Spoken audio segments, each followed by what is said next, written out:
ప్రభునేసు నామములో అందరికీ వందనాలు. శుభోదయం.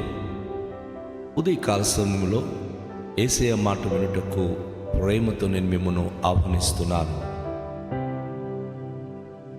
అనేకమైన మాటలు వింటూ అనుదినం మన జీవితంలో ఎవరెవరో మనతో మాట్లాడితే ధైర్యం అనిపిస్తుంది అని అనుకుంటుంటాం. కానీ ఆ మాటలో ఎంతవరకు మనకు ధైర్యం అనిపిస్తుంది? క్షణికమైనటువంటి ఓదార్పు కోసం, క్షణికమైన ధైర్యం కోసం మనుషుల మీద ఆధారపడదామా? ఏ మనిషి అయితే ఈరోజు ధైర్యం ఇచ్చి మాట్లాడతారో రేపు ఆ మనుషులు విమర్శించినప్పుడు మనం చాలా బాధపడిపోతాం. అయితే అన్ని వేళలా మనకు ధైర్యం ఇచ్చి మనను గద్దించి సరైన మార్గం నడిపించడానికి యేసయ్య ఎల్లప్పుడూ మన తోడుగా ఉంటున్నాడు. ఆయన మనకు నేర్పించే పాఠాలు మాటలు మనం నేర్చుకున్నప్పుడు ఆ ప్రకారంగా జీవించడానికి మనం ఎప్పుడైతే ఇష్టపడుతున్నామో జీవితంలో అత్యున్నతమైన స్థితిలోనికి సంతోషభరితులుగా ముందుకు సాగగలుగుతాం. ఈరోజు దేవునితో మనము ఎలా ప్రార్థన చేయాలి, మనం దేవుని యొక్క దైవత్వాన్ని ఎలా మనం గ్రహించాలి, ప్రార్థించినప్పుడు మన ప్రార్థన విధానము ఎలా ఉండాలి, ఆ విషయాన్ని మత్తయి సువార్త 6వ అధ్యాయములో 9వ వచనం ద్వారా ప్రభు మనకు నేర్పిస్తున్నాడు. ఆయన తన శిష్యులు వచ్చి ఎలా ప్రార్థన చేయాలో నేర్పించు అని చెప్పినప్పుడు, మీరు ప్రార్థించినప్పుడు పరలోకమందున్న మా తండ్రి, నీ నామము పరిశుద్ధపరచబడును గాక. ఈ భూమి మీదకి వచ్చిన యేసు ప్రభువారు మొట్టమొదటిసారిగా తన శిష్య బృందానికి ఆయన నేర్పించినప్పుడు ఆయన ఆ నేర్పులో తను ఎంత అద్భుతమైన విషయాన్ని బయలుపరిచాడు. సాధారణంగా ప్రజలకు ఉండేటటువంటి మనోభావం ఏమిటంటే ఇష్ట దైవాన్ని వెళ్ళి ప్రార్థించాలి, మనసులో ఉన్న ప్రతిదీ కోరుకోవాలి, ఇష్టదేవునికి మనము చెప్పాలి అనే ఆశలు ఉంటాయి. కొన్ని దేశాల్లో అయితే కొన్ని ప్రదేశాల్లో అయితే ప్రజలు ఒక కాగితం మీద తమ ఆకృతులన్నీ వ్రాసుకొని కొండల మీదకి వెళ్ళి ఒక్కొక్క చెట్టు మీద కడతారు. చాలామంది అయితే గుడులు గోపురాల గుమ్మం దగ్గర కడతారు. ఆయా ప్రజలైతే దేవుని మందిరంలో ఉన్నటువంటి కొన్ని ఆ దుఃఖపు గోడ అని యెరూషలేము ఉంది, అందులో వారు తమ విన్నపాలను పెడతారు. కానీ యేసు ప్రభువారు ఎంత గొప్ప అద్భుతమైన విషయం చెప్తా ఉన్నారంటే, మనం ఎక్కడికో వెళ్ళాల్సిన అవసరం లేదు. ఎక్కడెక్కడికో వెళ్ళి మనము దేవునికి మన విన్నపాలు ఆయనకి అప్పజెప్పాల్సిన అవసరం లేదు. Where are you? మీరు ఎక్కడున్నప్పుడు కూడాను అక్కడే, మీరు ఉన్న స్థలములోనే ఫస్ట్ ఆఫ్ ఆల్ మీరు గ్రహించాల్సింది ఏమిటి అంటే, మిమ్మును తన అరచేతులతో చెక్కి మిమ్మును నిర్మించిన వాడైనటువంటి దేవుడు మీకు తండ్రి అయి ఉన్నాడు అనేది హృదయంతరంగంలో మొట్టమొదటి మీరు గ్రహించాలి. మనము బయట ఎంతమందికైనా సరే డాడీ అని పిలిచి లేక నానా అని పిలిచి మనం ఏదైనా అడిగినప్పుడు దే కెన్ డూ సంథింగ్, ఏదో చిన్నది చేయగలరు. బట్ నిత్యము మనం అడుగుతూ వెళ్ళినప్పుడు వారు విరక్తి చెందుతారు. అయితే నిత్యుడైన తండ్రి దేవుడు. చాలామందికి దేవుని ఉనికి గురించి తెలుసుకోకుండా మేము ప్రార్థన చేస్తున్నాం కానీ దేవుడు జవాబు ఇవ్వట్లేదు, మేము అడుగుతున్నాం కానీ దేవుడు మాకు పట్టించుకోవట్లేదు, దేవుడు ఎక్కడున్నాడో అనే భావనతో ఒక విధమైన మాటలు ప్రభు గురించి మాట్లాడుతూ ఉంటారు. అందుకే యేసు ప్రభువారు మీరు ప్రార్థన చేసినప్పుడు ఫస్ట్ ఆఫ్ ఆల్ మీరు తెలుసుకోవాల్సింది ఏంటంటే, పరలోకంలో మీ తండ్రి ఉన్నాడు. భూభాగంలో ప్రతి దేశంలో ఉన్నటువంటి ప్రతి ప్రజలు వారి మదర్ ల్యాండ్ గురించి తెలుసు కానీ they don't know about the father land. తండ్రి స్థలం ఎక్కడుందో, తండ్రి ఎక్కడున్నాడో తెలియదు. చాలాసార్లు అనుకునేది ఏంటంటే ఇష్టదేవుళ్ళే తండ్రులు అంటారు.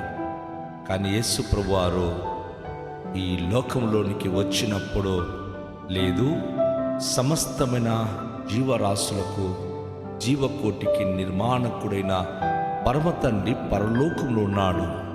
ఆయనను మీరు ఎరిగిన వారై జీవించాలి.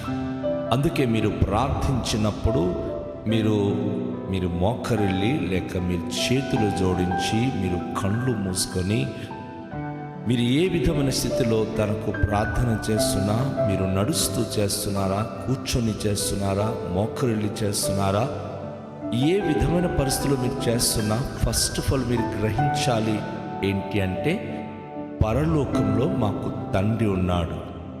ఒక చంటి బిడ్డ పడుకున్నా, కూర్చున్నా, పరిగెత్తుతున్నా, తను ఎలాంటి స్థితిలో ఉన్నా, డాడీ ఇది నాకు కావాలి అని చెప్పినప్పుడు ఆ తండ్రి ఎంతో స్పందించి తన బిడ్డ నోరు తెచ్చి అడిగినది ఖచ్చితంగా బిడ్డకు తెచ్చి పెట్టడానికి ఇష్టపడుతున్నాడు. కన్న బిడ్డలకు పోషించి సంరక్షించి వారి ప్రతి అవసరతలు తీర్చగలిగిన ఒక లోకరీత్య తండ్రిని దేవుడు పిల్లలకు ఇస్తున్నాడు. అయితే తండ్రులకు మరి ఎవరు? కాబట్టి మన తండ్రులు వారి తండ్రులు వారి బిడ్డల పట్ల ఏం చేశారని కనుక మన ముందున్న వారికి, మన తరం వారికి ఆలోచిస్తే, ఆ తల్లిదండ్రులు బిడ్డలను కన్ని వారు స్కూల్కి పంపించి కొంత బయట నుంచి ఉపాధ్యాయుల ద్వారా నేర్చుకొని తమ కాళ్ళలో తమ నిలబడే వరకు వారు వెనకుండి ప్రోత్సహించడం వారి పని. కొన్నిసార్లు వారు చెడిపోయినప్పుడు, కొన్నిసార్లు వారు నిరుద్యోగ సమస్యలు ఎదుర్కొన్నప్పుడు, కొన్నిసార్లు వారు దుఃఖాల్లో కష్టాల్లో పడిపోయినప్పుడు అనేక మంది తల్లిదండ్రులు, నానా నీకైతే జన్మమిచ్చాం కానీ మంచి కర్మ మేము ఇవ్వలేము, మా చేతిలో ఏమీ లేదని వారు చాలా దుఃఖంగా మాట్లాడుతూ ఉంటారు. నువ్వు చేసిన కర్మఫలంను అనుభవిస్తున్నావు నానా అంటారు. కానీ యేసయ్య వచ్చి, లేదు, మీ కర్మఫలం కాదు, మీరు మీ పరలోకపు తండ్రిని తెలుసుకోండి. ఆయన పరిశుద్ధుడు, మీరు పరిశుద్ధంగా జీవించండి.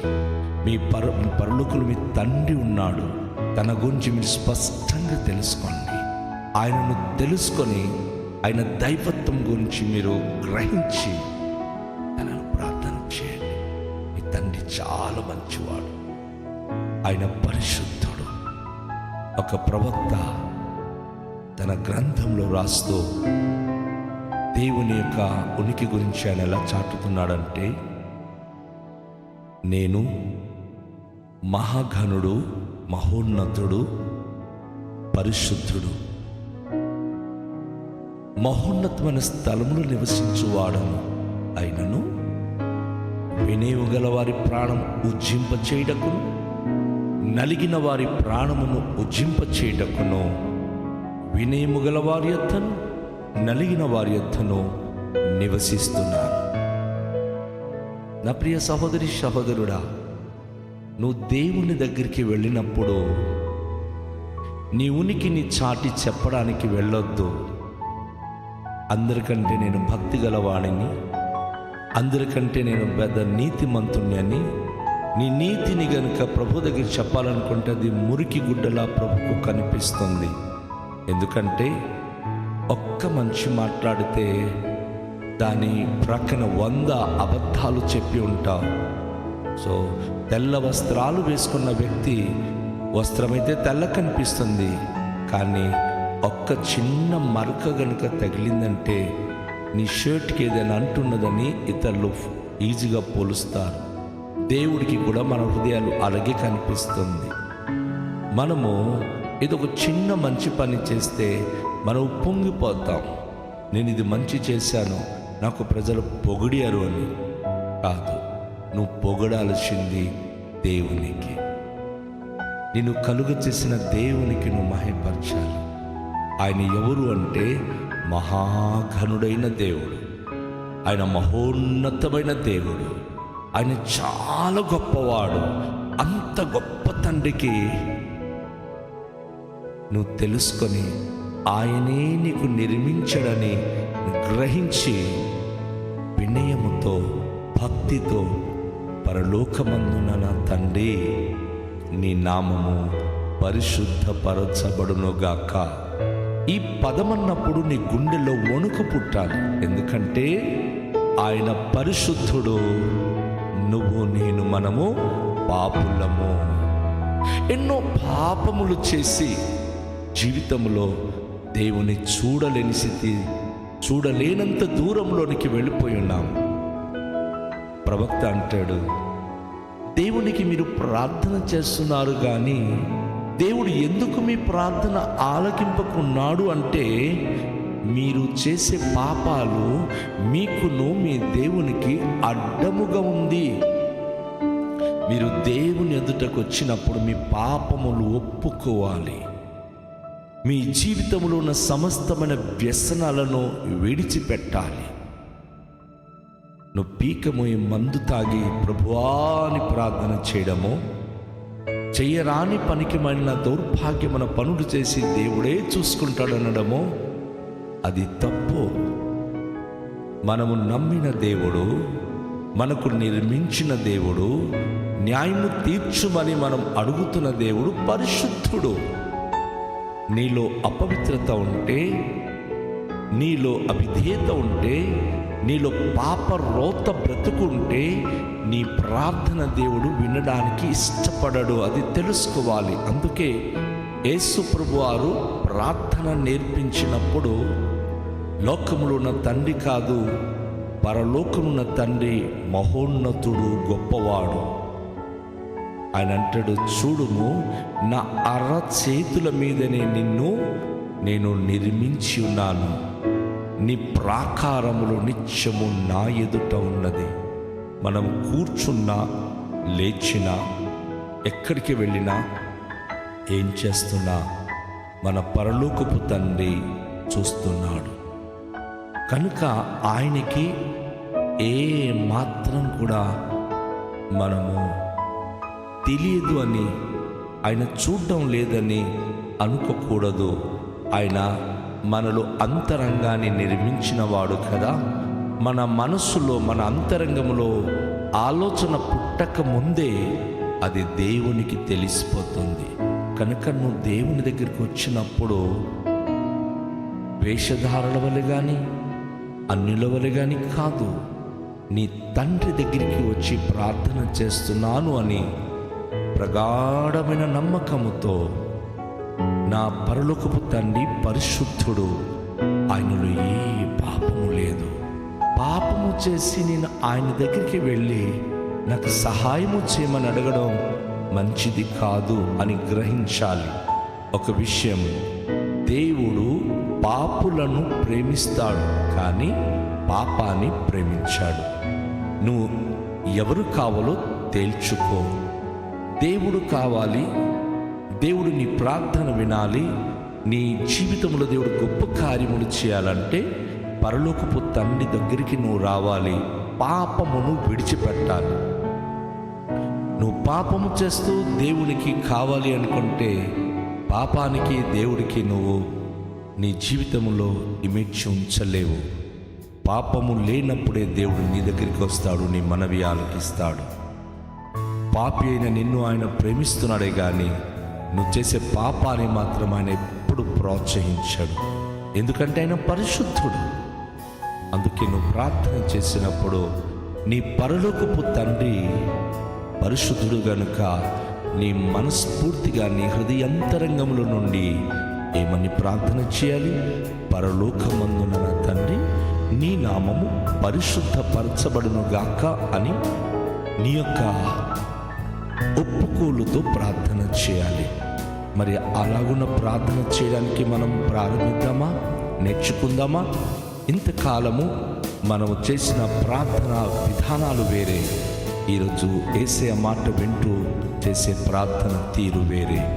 మనం మన సమస్తాన్ని ఒప్పుకుంటూ ప్రార్థన చేద్దాం. రండి, తలలుంచుకొని ప్రార్థన చేద్దాం. మిక్కిలి దయగల పరలోకపు తండ్రి,